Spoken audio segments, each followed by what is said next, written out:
Fantastic. Hello and welcome to everyone for joining us this afternoon for our third Cert Matters Live Online 2021 session. My name is Andrew Griggs. I am the COO at Prodigy Learning and your host for this webinar. Today's session will outline the journey from academic organisation through to student, through to a commercial organisation, all delivering, certifying, taking the different certification programmes and adopting those certifications, obviously for the better outcome for their own futures, for employability, for productivity, and all those key messages that we want to deliver with the certifications. We wanted to offer something slightly different with this session, so we don't have as many slides as we typically would do. There's lots of opportunity for Q&A. So you will see the Q&A button at the very top. Do click on the Q&A button and ask away any questions to our panel. I am delighted this afternoon to be joined and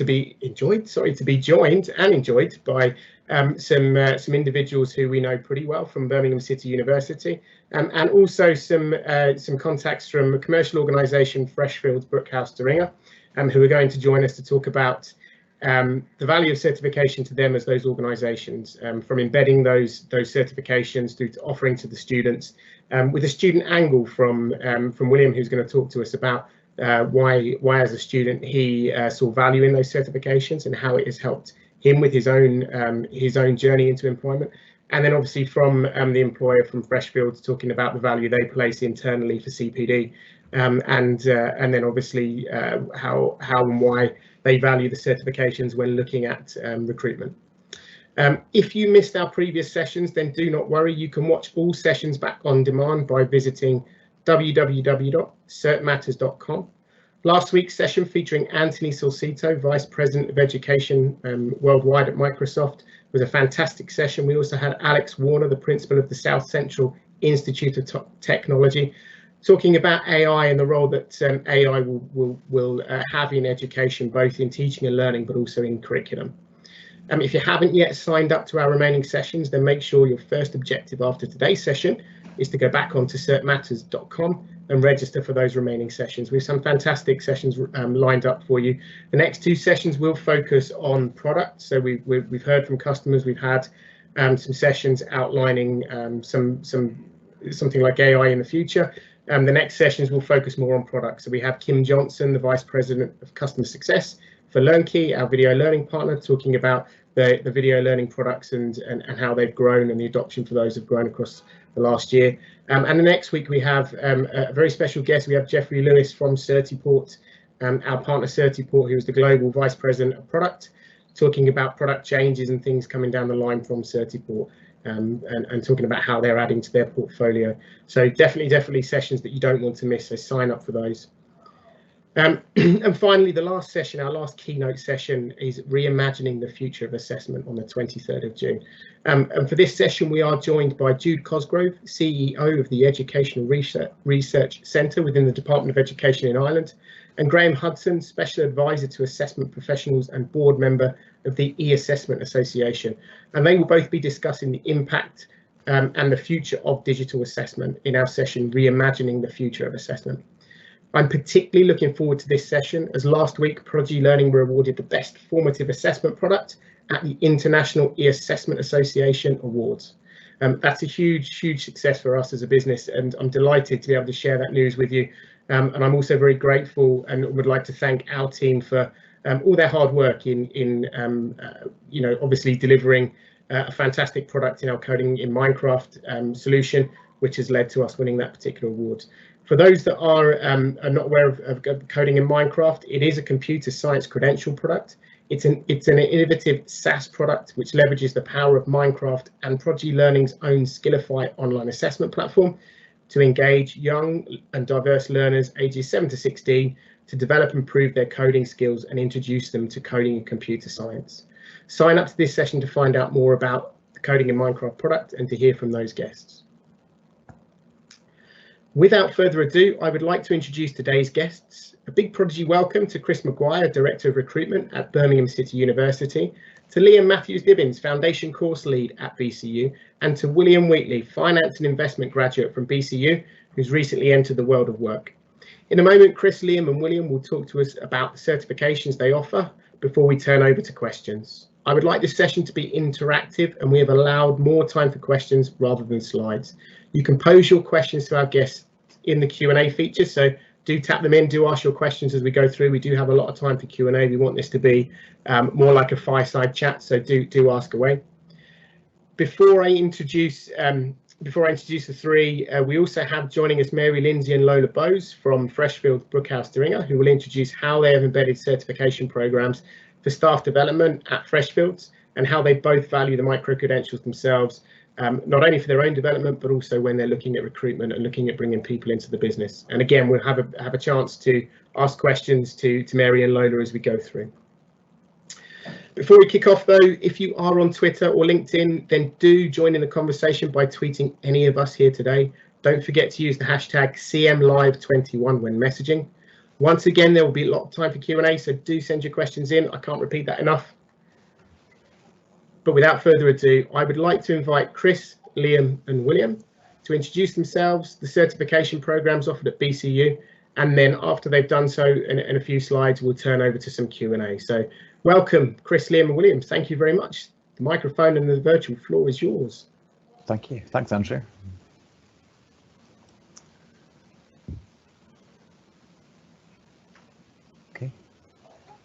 Right, we'll begin with a quick introduction. So I'm first on the list, so I'll go first. So I'm Chris Maguire. I work at Birmingham City University. I'm a lecturer in computing. I'm also director of recruitment for computing as well. So I work on different levels. So as well as the teaching side, I'm also involved with recruitment of students through to induction, through to graduation. So I have an eye on future roles and getting students into employment. I've got over 15 years experience. I'm working and teaching with Microsoft technologies and certifications, educating courses, short courses. I recently become a Microsoft certified educator and also a Microsoft certified trainer. I think that was last week. So some very recent certs on my part there. Great. Hi everyone. I'm Liam Matthews-Dibbins. I'm an assistant lecturer in computing, working with Chris in our department in our computing school. I first started out in 2015 while a student, helping out on a project relating to developing MTA and MOS resources, and since that's developed into a sort of more full-time role at the university. I've been a lecturer for a couple of years now, mainly leading the foundation year and our foundation programs, but also supporting these additional qualifications that we offer, particularly around Microsoft technologies in particular. And again, like Chris, recently become a certified educator and certified trainer. So I'll hand over to Will, I think.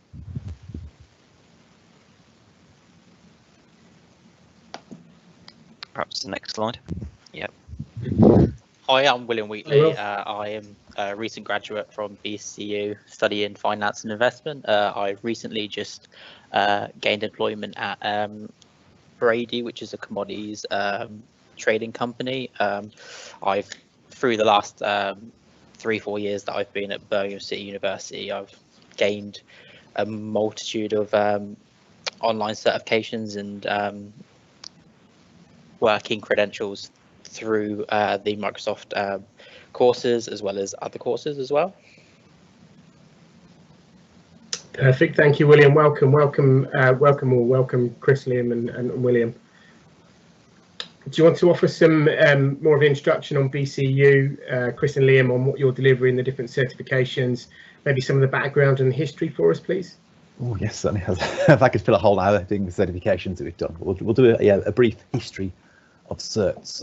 So probably Liam, you can give some ideas here. But yeah, we are a Prodigy Learning Outstanding Centre of Excellence. We have been for several years. We do offer a lot of exams. We run lots of exams. We have been doing MTAs, I think, from day one. Certainly MOS, been doing those a long time, about 12, 13 years. Also recently got into the, I think Liam will come on to this a bit later, but also the Azure Fundamentals, the Cloud Graduate Scheme. New certs are coming out. Looking at those, we worked with ESB, and I think we've got some work with Autodesk possibly coming up in the future, as well as the Adobe certifications. So yeah, generate a lot of certs, and we offer those to all students. So we are delivering those across different levels, so from foundation year to postgraduate level. To do short courses, we've got a whole range of different modes for delivering those. Liam, do I mention more about MOS, MTA and MTCs? Yes, absolutely. So as Chris said, I mean, as I said, I've been at the university for a few years, and recently our focus has been more on the Microsoft stuff with some of the additional extras that we've talked about, particularly when it comes to the Microsoft credentials. MOS and MTA, we've been established as doing those for a number of years, but recently we've tried to sort of broaden that a bit. So MTCs, technical certifications, particularly relating to the Azure fundamentals and sort of the variations on that. We've started developing those in the last couple of years as part of the pilots with Microsoft, and have been continuing to offer those. In fact, we've got an Azure course starting next week, running for Azure AI for some of our final years. And really, it is just part of our core business now, really, delivering MOS and MTA particularly. The numbers there, 850 exams in the last 12 months. We're really proud of that as a figure.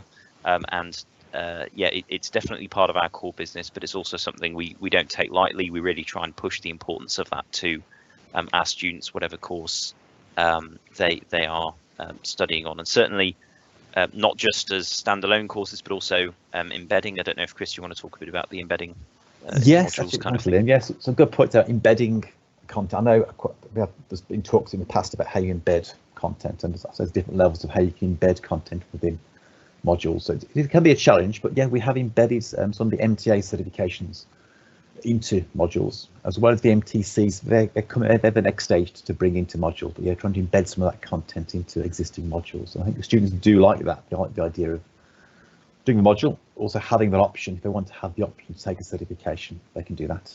I know on one of my first year modules, a web development module, we have embedded the MTA HTML5 application development MTA in there, and that's an extra. I think that's 10% of their module mark is assessed on that. So it helps bring in new students, especially first year, foundation year students, getting them into certifications at a very early stage, right at the beginning of their academic career rather than at the end. And I think in the past, originally, when you don't really sort of plan this ahead, you might get students towards the end of their degree just getting certifications at the end of their final year. But I think we're more concerned about how we get that journey more mapped out, so getting students in at an early level. As I said, they're getting those at a very early stage. We have been doing some talks for applicant days, open days. We have been running sessions as well. So as well as branching out, not for our current students, we're also offering them, discussing certifications that students are applying to university as well. So that's another channel that we're pursuing. For such open days, applicant days, it's quite a nice little workshop where you can look at some exam questions and actually have a go at a certification exam as well. Yeah, so certainly more to follow, I'm sure, but as the courses develop, we can embed much more certification content within modules as well. And I'll jump in just quickly with a question. We will come over to questions in a second, but just on that point, Chris, it's an interesting point.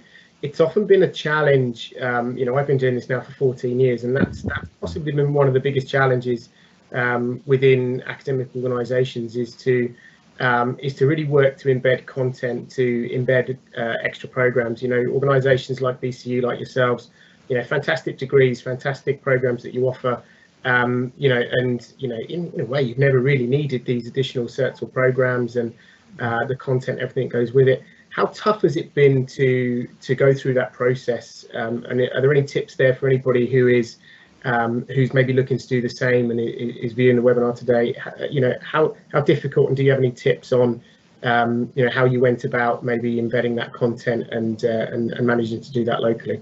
Yeah, that's a good question. Yeah, I think if you've done this before, you come across the same sort of challenges that we have. But certainly, I think there is a worry perhaps if you're trying to embed a certification or an exam into your existing module, you're trying to map the whole of that certification. I think sometimes you can only map maybe small parts of that. I think if students know in advance you cover part of that certification and then offer additional resources maybe to catch up on, to get up to speed onto the exam level, that's okay. I don't think you have to map every single aspect of that too closely. It will depend on what you have. If you're doing a general computing modules or computing degree, maybe in the first year, you'll probably have elements of web networks, cloud computing. So that would lend itself very well to some of the MTA certs. I know Liam's been doing some work as well on the foundation year. But also, some MOS content can also be useful because as with your own graduates, you're going to be doing presentations, you'll be doing Excel spreadsheets, you'll be writing your dissertation at the end of your third year, probably using Word. So even then, you can build in lots of elements of that within your existing courses or modules. So I'll probably say don't worry too much about mapping all the objectives in the exam directly to your learning objectives. I think you can either signpost students or then offer a short boot camp or offer additional materials via your VLE to get students up to speed, if that's your concern. But I think taking a holistic view is really useful. I think Liam might want to come in here about planning ahead, looking at your year 1, year 2, year 3, thinking about what journey you might want to follow for certs and where they might fit in. Liam, do you want to mention some of your foundation work? Yeah, absolutely. And I think one of those aspects is thinking about the module assessment and thinking about how you assess those skills, and maybe even including, you know, part of the MTA or the MOS qualification as a small percentage of the overall module assessment, because I think sometimes there's a challenge in higher education of, you know, perhaps using just an MTA or a MOS exam or whatever it might be as a full 100% module assessment isn't rigorous enough. How do we verify that? Does it pass all of the kind of the internal checks? Well, actually, sometimes you can sneak it in, I think, as Chris has done, with sort of a small percentage, and sort of build that up over time, and gradually students, you know, they see it as part of their module, they see it as a value part of the assessment, but they know there's more to it than just sitting a multiple choice exam. It's also about perhaps developing a bigger portfolio of work. Certainly on the foundation year, I mean, I've been quite struck, particularly over the last couple of years, about, you know, we assume a lot of students when they come to university, we assume that they've been taught a lot of skills, particularly from my point of view, thinking about Microsoft Office and digital literacy. And I found that you can't really take that for granted, because it's not always covered, and it's not always covered in the same level of detail, depending on those that are at sixth form, those that are at college. So there have been challenges there. And so what we've tried to do is just tried to start preparing them with little mini tasks. So we have a mid-module check-in, normally around week 6 or 7, about halfway through the semester, where we give students an unformatted document, and we say, right, now go format it in this particular style, and we give them a finished version. They have to go away and work on it to get it into that standard. In this semester just finished, they had to submit a research proposal document, and we gave them a template, but it was just plain text, all in the same font, all squashed in together in on one page. And we said, actually, we want you to add in section breaks and titles and all of those things.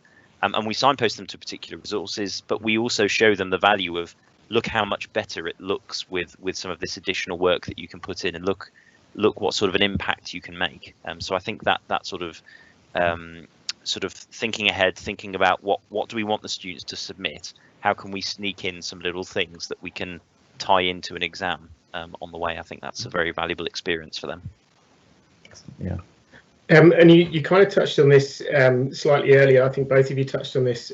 How do you offer those programs to the students? Do you support them with full kind of instructor support, full structured courses and content? Are they self-led? Do you point students to resources? What do you find is the best method for students really, you know, sitting and taking the certifications? Yeah, I think it's a mix. We've done a whole range of approach. I think ESB, we did talk at Cert Matters a couple of years back on ESB, and we had different approaches then, and we still do different approaches now, really, because you can have self-led, you can have short boot camps, and we do offer those. And I think a lot of this is down to the students. I think Liam just mentioned a little bit earlier about the students, what their perception might be and how they prefer to learn, because you will get those students who will like to learn. Will's example here, that'll be cool, but you can give them the materials, they can go away, do some geometrics exam, do some measure up, prepare and take the exam, where other students are probably happier to come along to a boot camp and have some structure to that as well. So I think you're trying to assess, it's very difficult to assess on the big numbers, but trying to work out or offer different modes just to cater for all those students. Because I think one approach probably doesn't fit all the solutions here. We're going to think about different ways and modes you can offer this. So be it online, face-to-face, blended, or purely self-study. They're worth considering different options. And it segues kind of quite nicely. Sorry, Liam. Sorry, go on. You jump in. No, go ahead. I was going to say it kind of segues nicely into a question that's been asked in the Q&A. So thank you, Maggie, for sending that particular question in.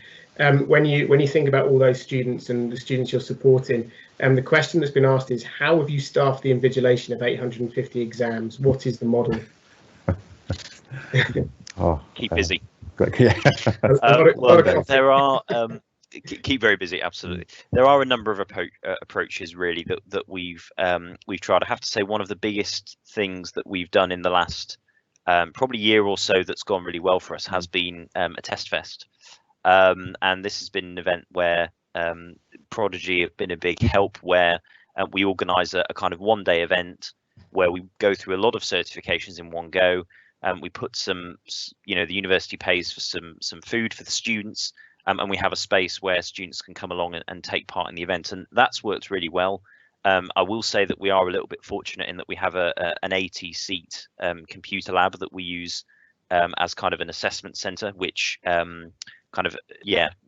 sort of last a year plus ago, we were able to use just before COVID kind of hit. We were able to use that space. So we just literally the week before, so we had a bunch of students all coming along. It was a recurring thing, so we basically set it up on Eventbrite and said we're going to be here from 9 till 6. There were I think 3 or 4 members of staff, plus a couple of students there helping as well, who've done exams and know the system, which we paid for a day's work. Put on some pizza at lunchtime, and students were just coming in, and we were sort of saying, right, go and grab your friends, get people from walking around the building, get some signage up, and it really turned into an excellent event, really. And that alone, I think on that day alone, we were able to get through 200-300 exams in a day, and that was effectively for 3 or 4 members of staff's days work. We got through so many exams. So I would definitely recommend, not everyone's got that luxury of space, but if you have an opportunity to try and do a big bang approach and advertise it in advance and put a little bit of money in towards getting some pizza or whatever, that worked really well for us. Yeah, so getting help, as Liam said, getting help is key there. So getting good students as ambassadors, or getting an MS Learn, Microsoft Learn ambassador on board. It's worth just getting good students to help publicise that and actually help out at the physical events as well. So some good tips there, and a good tip there for you, Maggie. Fire up the pizza oven, I think, is the message. And, always works. The students will come in abundance, look, some good tips, some good hints and tips there. And for anybody else thinking about a test fest, if there's any support that we as a business can offer, then absolutely reach out to us. Reach out to your account manager, to anybody at Prodigy Learning. We have some fantastic giveaways and resources we can send to support some test fests, obviously current guidelines permitting, we can come and support those directly as well. Where, like I say, where appropriate and where applicable. So look, do reach out to us. Just changing gears slightly with you both, and we'll I'll introduce Will in a second, and we'll have a bit more of a conversation, Will, if we may. But you've both been delivering our certifications, our vendor programs, for a good number of years. Based on feedback that you potentially receive into the university, either from students entering the workforce or from organisations you work with, what other micro-credentials or programs do you think would be good to introduce if we were to look to introduce others? What are people saying out there? What are recruiters and employers looking for?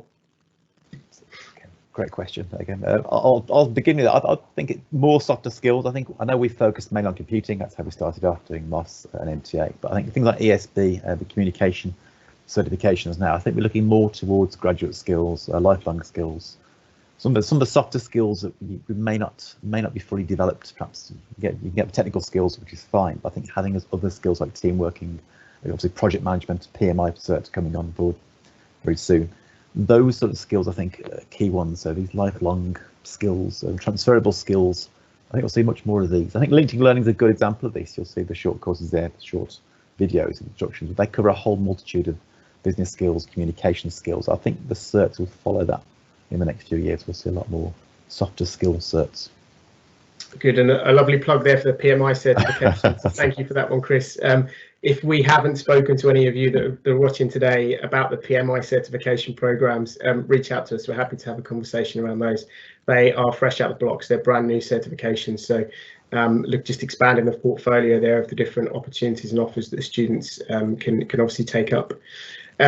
Thank you both. We'll probably come back for some more questions. I'm conscious of time. Will, I know you have only a few minutes before you have your own meeting to jump onto.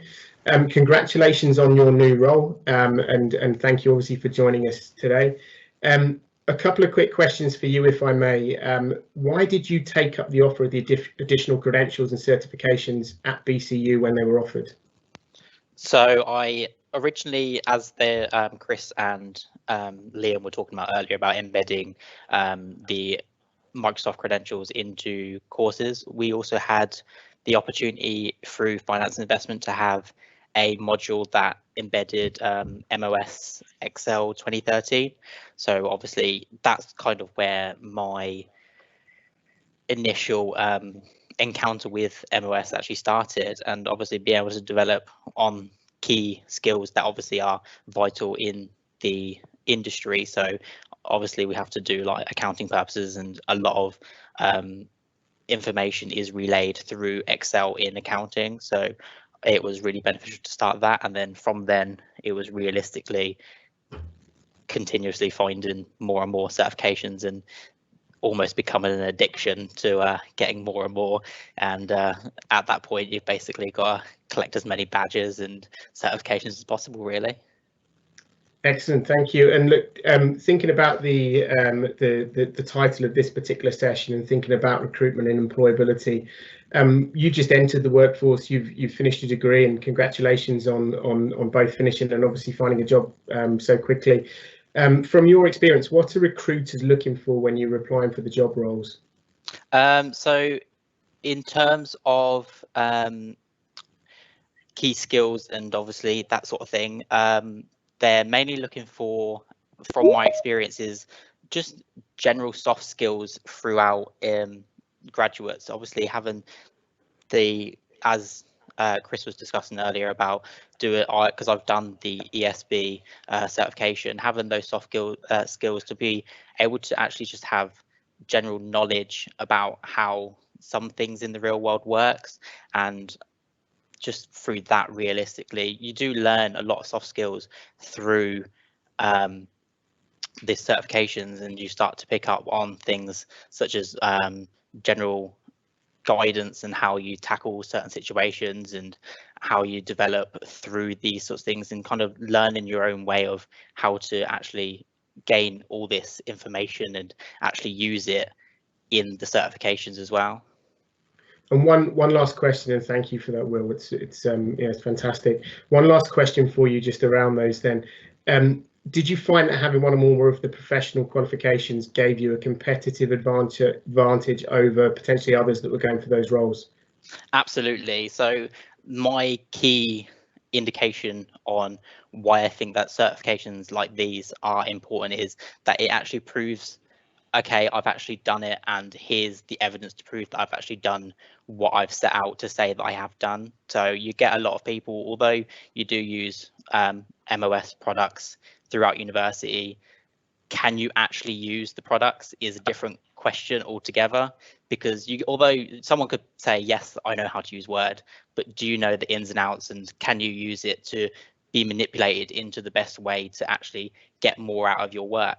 And I used the MOS certifications to develop on the products such as Excel and Word and PowerPoint through my modules, and I also use it through work now. So we have to do PowerPoint presentations to customers and develop on that to push forward to actually get these key bits of information across. Brilliant, thank you, Will. I know you have to jump, so you have a client meeting in your new role. So look, appreciate you taking the time for us this afternoon. So look, you don't want to be late for that. That's not a good way to start in the first week to be late for the client meeting. So look, thanks ever so much. Thank you for your time. We'll see you soon. Look, thank you. Thank you. Some valuable points there from Will. Obviously on the value of those certifications. Thank you, Chris and Liam. We'll come back, like I say, to possibly some Q&A at the end, but I just want to take a moment to introduce our next speakers. So I'm delighted to have with us this afternoon Mary Lindsey. Whoops, I think I've gone a slide too far. No, we haven't. There we go. Mary Lindsey and Lola Bowles from Freshfields Bruckhaus Deringer, who are going to spend some time to talk about their work to embed certifications into their own professional development programs at Freshfields. And also how they value those certifications and what they look for in students and individuals obviously entering the business, and the value that they place on those. So Mary and Lola, welcome. The virtual floor is over to you both. Thank you for joining us this afternoon. Thank you. My name is Mary Lindsey, and I must say MOS certifications gave me credibility above everything else and helped to solidify my relationship with fee earners and clients across organizations where I've been employed. Some of the places I've been employed is Lower Yukon School District in Bush, Alaska, Alaska Native Medical Center in Anchorage, GVA, now Avison Young, Southway Housing Trust in Didsbury, and now at Freshfields. We're a global organization, but I guess Lola will speak a little bit more about that. I've been an advocate for certifications before it was MOS. I still get a lot of ribbon from my family who refer to any learning I'm engaged in as there goes our mouse. Humor aside, one specific situation stands out for me. I worked at a firm where financial data in HTML and Excel format required extraction and formatting in a Word template. Unfortunately, that data was being copy typed. I was assigned to the project and expected to expedite the process. Enter my MOS certification skills. I opened with Microsoft Word from Internet Explorer, created and ran a macro to convert those tables, and applied the styles. Demonstrating this to the fee earners, I was given permission to facilitate a training workshop on how this would save the organization many hours and reduce the time clients would need to wait for the completed project.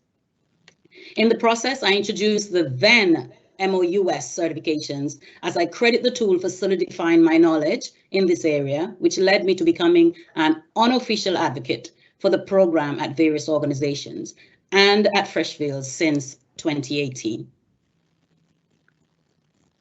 Thank you, Mary, and welcome, Lola.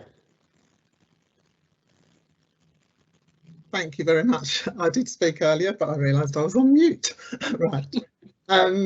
So it's really great to be a part of this. I've been with Freshfields since 2012. I joined when they were doing the Olympics, so I had the honour of attending the Olympics, as did everybody that worked for Freshfields. Previously, I've worked for Lloyd's Register of Shipping. I've been in banking for a long time, and then I was at Withers Solicitors for several years, Watson Farley Williams, SJ Bowen, and then I moved on to Freshfields. Interestingly, you know, Freshfields, they've been around since 1743, and they've been around for a very long time. But it was only when Mary joined us that we decided that we'd start doing the MOS stuff. So I think it's great that Freshfields have seen the benefits of introducing the MOS, and this is, you know, very much thanks to Mary because she's used it out of her firms. And it's been hugely beneficial to the team, especially those that don't have in-depth knowledge of Microsoft packages. And using the MOS, that's enabled them to increase, it's enabled us to increase the pool of experts in the team. You know, we do proxy service as well as dealing with Word documents, legal documents, PowerPoint presentations, etc.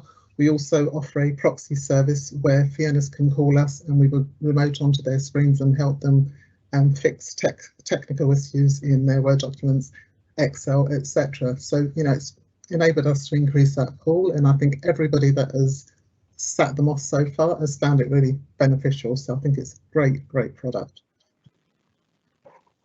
Fantastic, thank you both. I'm just conscious of we've about 10 minutes or so of time, and we wanted to run some Q&A and really dive into some of the benefits and the reasons. I think you've some fantastic slides just that you've sent across here, which I think are probably worth talking about. Maybe just questioning around, if that's okay.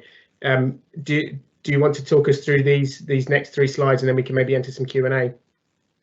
Happy to. Why is Freshfields embedding and investing in more certifications? Time for a fee earner, for a lawyer, is literally money. And they do not really have time to wait, since there's always an internal or external client on the other end of the request. So as part of our commitment to the professional development of our current and future operators, Freshfields has incorporated basic and expert certifications that will be a differentiator between mediocrity and outstanding. We are aware of the digital skills required, especially in the legal industry, and the ramifications of misinterpreting or misunderstanding that automation, AI, smart contracts, is what clients are requesting or requiring from our firms. So to ensure we're staying ahead of technology, we are determined to provide avenues for all of our operators to get the relevant skills and knowledge that is right on time and relevant to the work we do every day. We want our operators to feel motivated and supported by the investment in the MOS program as part of their development. We recently hired trainee operators who do not have the necessary skills required. We didn't hire from BCU, sadly, but through this program, we have started realizing the benefits to get them to the level needed by the end of their 6 months probation. As we are a 24/7 operation, certifications are offered during the working hours of the operator, including overnight and weekends. As Liam alluded to, we have some challenges with operators who are not sufficiently trained in completing the work to a very high standard, but we are realizing that the MOS certifications, as you will see from some of the quotes that our operators have said, that they found it very user sensitive. So if they have a content sensitive, they can search for something that they're working on right within Geometrics or LearnKey and get a response back from the domain. They are able to use that to help them enhance the work that they're doing and expedite it. Over to you, Lola. A lot of emphasis there, Mary and Lola, that you're placing on the MOS certifications, particularly for your own staff for CPD to obviously support all those business functions that you've spoken about. But if we think about the students, if we think about Will and anyone kind of entering the workforce, as per the question in your slide, what do you think are the benefits of recruiting candidates with those MOS certifications? I think it'd be obviously they will be head and shoulders above some of the others that we have taken on that have got no experience whatsoever. So that's one of the reasons we've introduced MOS, because we've brought people in that haven't got any word experience. But someone like Will, who comes in with that experience already, they can just hit the ground running, and we can get them trained up by our internal trainer on the brand stuff, but they will also already understand all the Microsoft stuff, which would be really good. So I think it gives them a head start above everyone else. I would also say that it's a reduction in the hours we will have to spend to train them up, because they already have the foundational knowledge of Microsoft. And so it's just Freshfields specific styles and templates that they will need training on. Fantastic. And is it something that you've now started to add to your own recruitment process? Are you looking for individuals with not necessarily just MOS, but also any other kind of micro credentials? Is it something that you're placing value on as a global employer? Absolutely. Absolutely, I would say we definitely are. But one of the things we have introduced is when somebody does join us, within 6 months, we expect them to sit at least 2 and sit and pass at least 2 of their MOS exams. So if it's a core operator, then that would be Word and then Excel. If it's a creative operator, we would expect them to pass on PowerPoint and Excel. And then at some point, we would be looking at some of the Adobe creative stuff as well for the creatives. Excellent, excellent. And if we address your third question there as well, what value will or has the MOS certification program and implementation of MOS brought to Freshfields? I would say increased productivity. Our operators are motivated and empowered. We have seen the quality of the work product increase, and our fee earners are more satisfied. Proxy hotline support. Operators are able to immediately support the fee earner. Instead of going to the IT team, they just contact us, and an operator is able to just remote to their machine and able to resolve whatever that snag is in Word.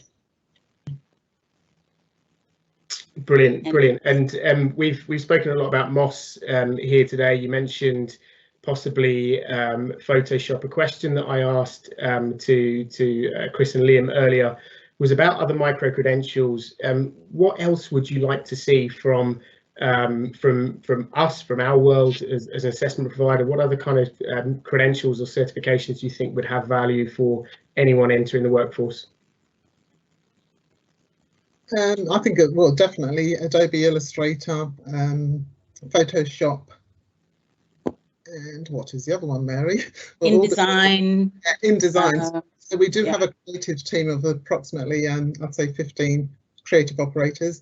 They mainly work with PowerPoint, but we do have some that have InDesign experience, Photoshop and Illustrator. So that is something that, yes, we would look at, and that would be really beneficial. I also think about the Azure certifications for our IT team specifically, but then that's another group that needs to be sold, let's say, on the benefits. So as we roll out MOS, and it's hugely beneficial and hugely taken up by the teams, then we can bring this to the IT team to see the benefits of it. Fantastic. Well, look, it really is inspirational. It's really fantastic to see an organisation like Freshfields really embrace not just the certification programs, but also, you know, look to students, look to graduates, look to anybody entering your business or applying for a role in your business, and to see, you know, what extra value they maybe have on their CV and what they're doing outside of their core program. You know, I think the world of micro credentials certainly is growing. We've seen a lot of growth in that particular area the last couple of years, not necessarily in the uptake of certifications per se, but in the view of you know, micro credentials and how the world is ultimately seeing them. So look, it's fantastic to really be able to chart that journey today from you know, BCU, from Chris and Liam introducing those different certifications through to Will adopting those as a student, and then, you know, to Freshfields as an organisation embedding those. So look, thank you all very much. Time flies when we're having fun, and unfortunately we are coming up to that time. We could probably carry on and I have more questions that we've not got to. So I do apologise for anybody. There is a lovely question here, which somebody who hasn't left a name, an anonymous left, which has kind of been answered there very kindly by Lola, talking about some of the Adobe certifications there. Somebody's asked, I teach a module called Digital Technologies associated with a digital marketing degree, and I'm interested in trying out some certificated courses. Not sure if the various certified courses available would be suitable for this type of module. I think certainly if you look at some of the Adobe certifications, there probably is something in there which is going to suit quite nicely, and that's something that we can certainly talk to you about further. So anonymous, if you're out there, do get in touch, do speak to a member of the team, speak to us, and we'll be happy to obviously talk to you about those different certifications and those programs. We also have different certification programs from Autodesk around 2D, 3D CAD and design, and also Unity for games design, for animation, and some other fantastic certifications which may well fit within those types of programs. So look, do contact us and ask us some questions. We're happy to share information, content, curriculum, samples of those for you all to see. But sadly, like I say, that is all we have time for today. So look, a huge thank you to all of our presenters, all of our guests today for taking part. We very much appreciate your time in being with us this afternoon. I hope that for everybody watching, that's been extremely beneficial and useful to you, and particularly any students watching who are thinking and maybe wondering, okay, what's the value of these certifications? You know, how are they actually going to help me? Is there any point in them at all? I think simply the answer here is yes. There's lots of value in really kind of building out your own professional profile with micro credentials and certifications, and certainly look to add those in the future if you're going into your second or third years. Just a couple of reminders before we finish up. My slides are going to work. There we go. Before we close, a reminder obviously to visit www.certmatters.com and sign up to our other wonderful sessions. I mentioned some of those earlier. If you would like to recap on today's session or any of our prior sessions, you can do so via the Cert Matters website. We've those three fantastic product sessions coming up. Two of those, one tomorrow, one next week, one on LearnKey and one on the Certiport products, and then we have that final keynote on reimagining the future of assessment, which again is certainly one not to miss. Another thanks just to our sponsors, who our lead sponsor, to Microsoft, to our partners, to everybody who's been speaking across the series. We very much value everybody's time and effort to help us put together the Cert Matters series. So I just wanted to give thanks to those. And as I've mentioned, if you've any questions on the products or solutions or anything that you've seen across today's presentation, if there's anything we can help with, if we can unpack and show you more about, then do get in contact. @Cert Matters is our Twitter account. You can find us on LinkedIn on the Prodigy Learning account, or contact us via the Cert Matters or Prodigy Learning website, or our general email address, info@prodigylearning.com. We'll obviously be delighted to be able to discuss any of these solutions or opportunities with you. And final thanks then obviously is to everybody for joining us today. Thank you to all of our guests again who have presented, and thank you to all of you who have joined and have watched our session today. That is everything for today. So wherever you are, whether it's morning, afternoon or evening, whichever part of the world you're in, thank you for joining us, and hopefully we'll see you on our next session. Thank you. Thank you.